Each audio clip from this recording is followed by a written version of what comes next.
I want to congratulate you and to thank you for coming and for your support, for your consistent support in Israel. And I thank also the World Jewish Congress that organized this event. I think it is crucially important. I think you arrived at least today to the Knesset before actually before those who are actually should work here. And I thank you also for that.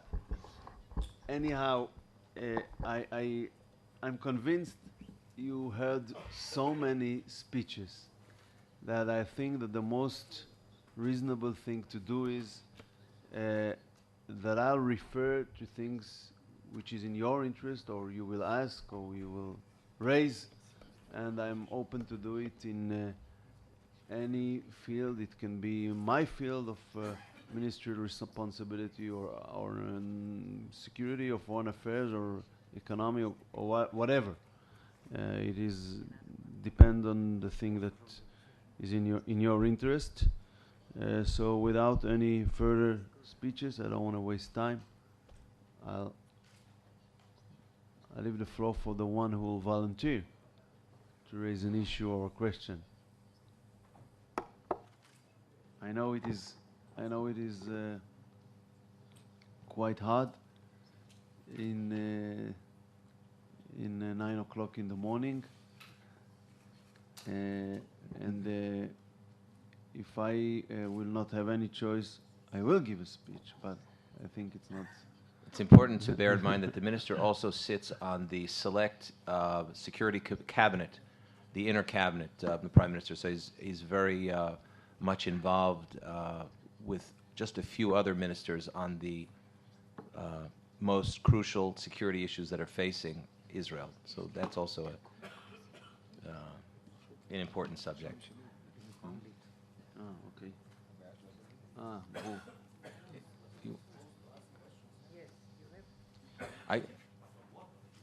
You can ask anything. Whatever from electronic music to national security and global issues.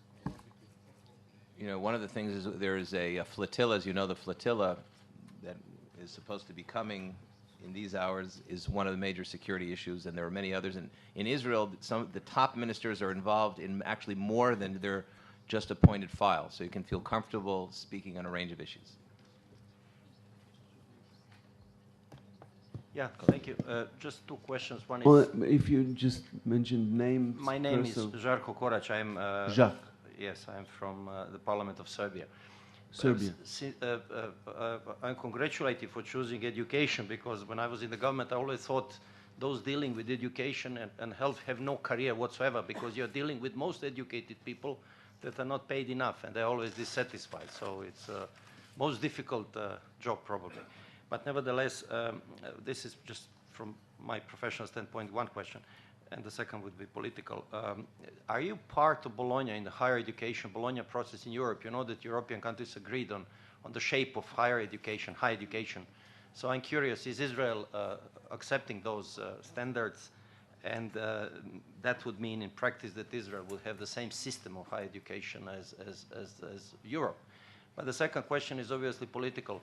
My feeling was from what I got from chosen representatives of your political elite, if I may say so, is that your position on September recognition of Palestine as a state, and it seems is inevitable, is very passive.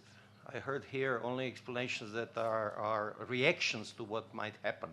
So I would ask, what is actually a proactive position on that? And especially after this 0 hour, what passive... About the political process? No. Okay. And what is going to be Israeli position after 0 hour if Palestine gets recognized in UN? How do you see, where does it go on from there? Thank you. We'll take two other questions, and the minister will answer three, please. John Sudarsky from Colombia. What's the name? Sorry. John Sudarsky from Colombia.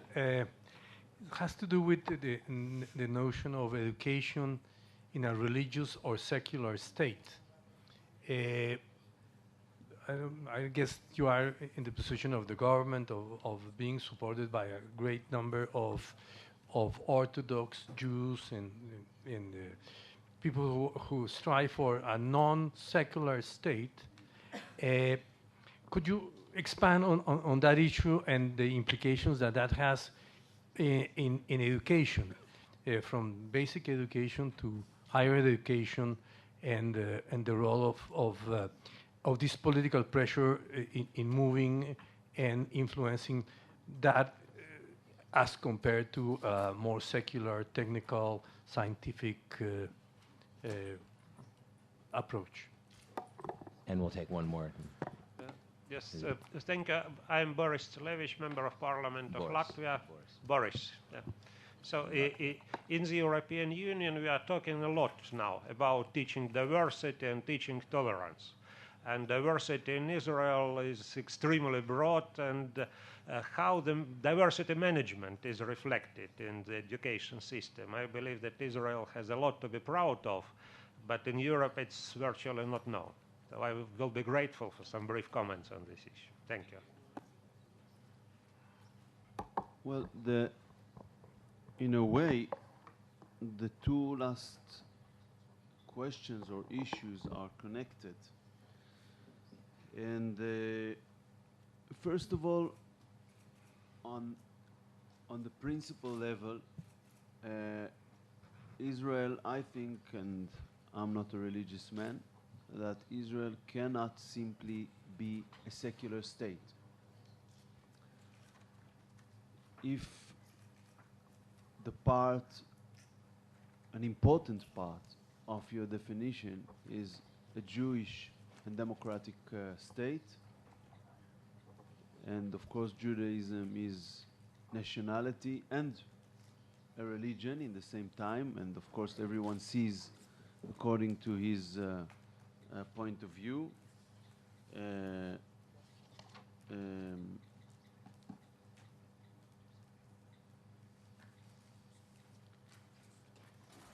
The thing which is relevant for him, but Israel cannot be a secular state or a state with a total separation between religion and state affairs.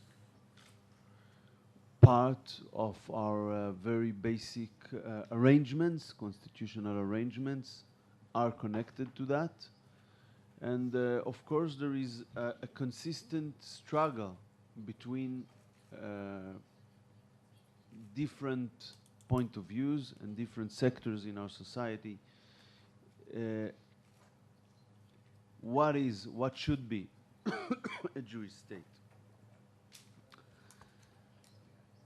How it reflects in education, I don't know if it is 100% according to the questions, but one of the characteristics, and which is not dealt enough even in our public internal debate, is the fact that we have a few formal streams in our education systems.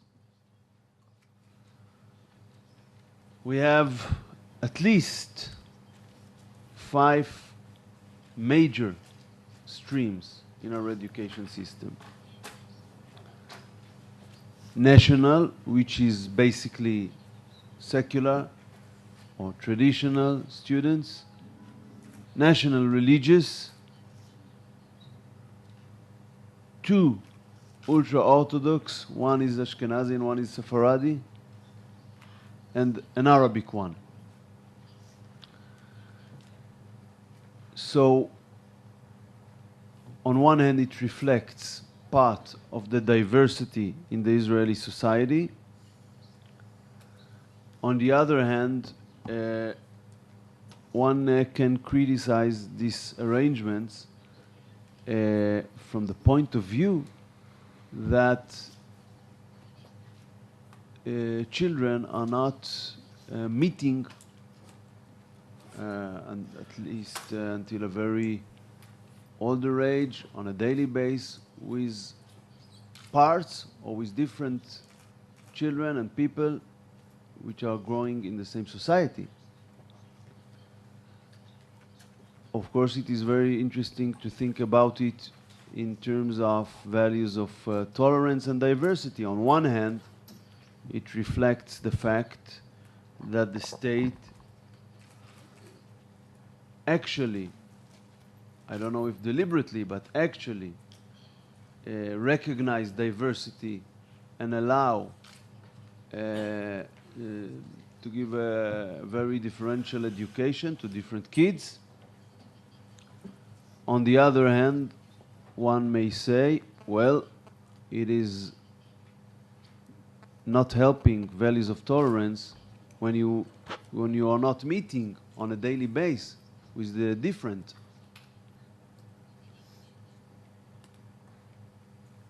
And this fact has a lot of implications on our society, and I don't think that today we are in a situation of canceling the different streams, but we must think how we work more in order to strengthen the things which are in common in the different streams, because all streams have a different curriculum to a certain extent. There are some thing that everyone is learning at the same time, but you have a lot of things which are different.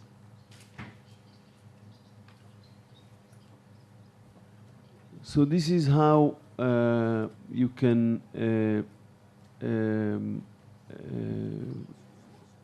deal with that fact in terms of education. I'm not sure that if it was up to me, we would have established these arrangements.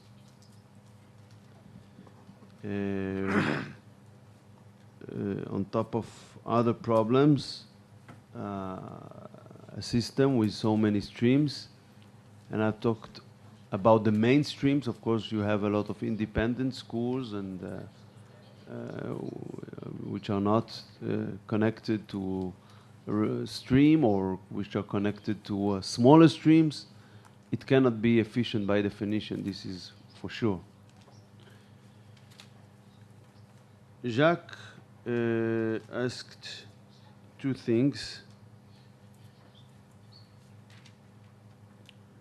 First, about the Bologna process. It is quite complicated to explain it, but you have different levels.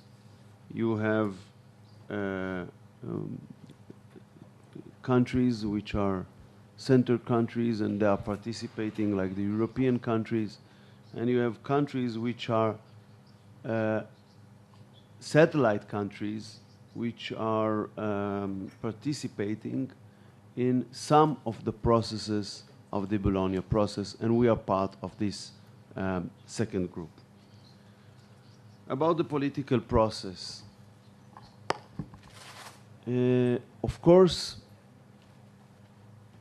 one can say, well, you should have taken the initiative in a former stage. It's a legitimate criticism, but I want to emphasize a fact which is important, and we don't have so much connection between the facts and the way they are represented in world media. This government decided about 18 months ago to unilaterally freeze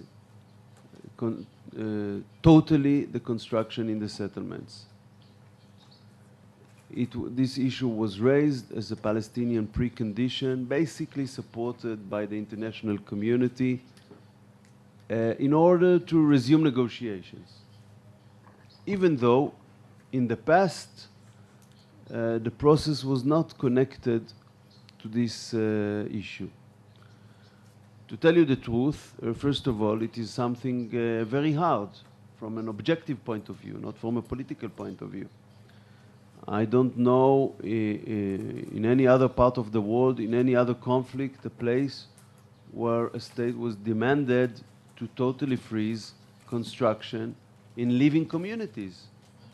We're talking about communities, they have children, they need kindergartens, they need schools.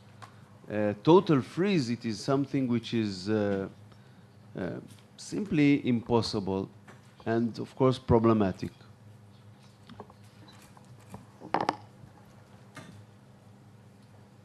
On top of it, it was very risky politically, because this government and also my party was elected by these people. When we are talking about the voters, our citizens in the settlements, I think that my party was number one there. And we were asked to hurt exactly in this public as a gesture, and to do something that previous government, including left-wing governments, hadn't done.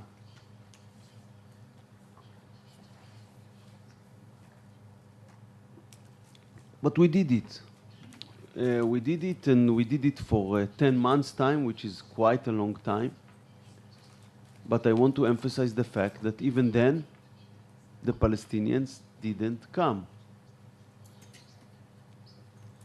Why they didn't come?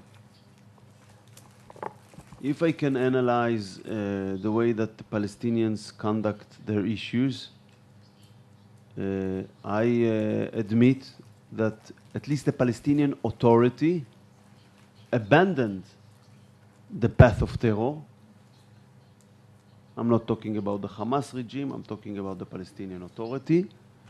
They understood in a certain stage that terrorism started to hurt their national interests. So they abandoned this path in a certain stage after Arafat gone. But when we are talking about last 2 years, we can analyze quite clearly that they also abandoned the bilateral path, the path that was established on the agreements, and they did it deliberately. And actually they chose a third path. And this path is the effort to internationalize the conflict, to isolate Israel, to try to isolate Israel in the international arena, to delegitimize Israel, and as a politician, it might be easier for you to understand. They want to achieve achievements without paying the price of the compromise, because the compromise always have a political price in the internal arena. But today the situation is that they have a competition from the Hamas. I'm not talking about the fact that even in the past they have quite a generous offers. They didn't sign, they didn't conclude an agreement. But today, the tendency to compromise is even smaller. So for them, the most easier thing to do is not to come to negotiate. They're perceived to be the weak part in international public opinion. Today, international public opinion is almost automatically identified, at least the majority in the international community, with the one who perceived to be the weak part. So this is a consistent strategy. When there were talks with the Americans a little bit more than half a year ago to continue this